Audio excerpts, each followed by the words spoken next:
Bharatiya Janata party शासनकाल में फर्जी इनकाउंटर होता रहा, गिरफ्तारियां हुई है। अभी फिर से 4 महीने में वो फर्जी इनकाउंटर में भी वृद्धि हुई है और फर्जी गिरफ्तारियां भी नक्सली बता के आदिवासियों को बंद करने की लगातार जानकारी आ रही है।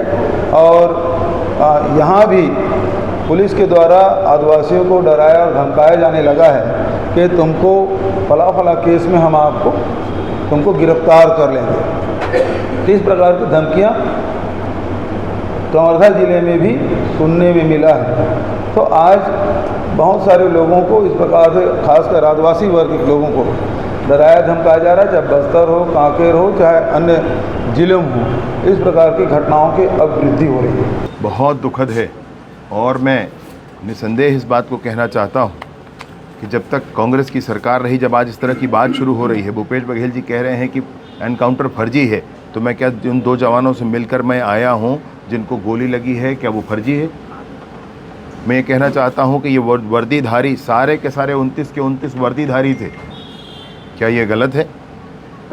उनके पास से SLR, इंसास, AK-47, 303 राइफल्स ये सब मिले हैं, तो क्या ये गलत है? इस तरह का भ्रम फैलाने की कोशिश पूरे समाज में, ये बहुत गलत है। आपने अपने कार्यकाल में 250 सड़कें बनाने के लिए कभी ध्यान नहीं दिया, 90 से अधिक पुल पुलिया बनाने के लिए ध्यान नहीं दिया, कभी ऑपरेशंस के लिए ध्यान नहीं दिया। और जब भाजपा के कार्यकर्ताओं की हत्या होती रही, अन्य लोगों की हत्या होती रही, तो घड़ियाली आंसू बहाते रहे आप। आज आप इस तरह की बात कर रहे हैं, ये बहुत दुर्भाग्यजनक है। ये बिल्कुल ऐसे नहीं होना चाहिए, ये बहुत गलत है। और हर बार अब इस बात को सख्ती के साथ ही किया जाएगा। जब हत्याएं होती हैं तब कहाँ होते हैं ये लोग, तब क्यों नहीं बात करते हैं? आज फिर से इस तरीके की बात कर रहे हैं। मैं अगर जाऊंगा तो फिर बात दूर तक जाएगी। क्या क्या उनके परिवार में लोगों ने कहा है, ये सब दुनिया जानती है।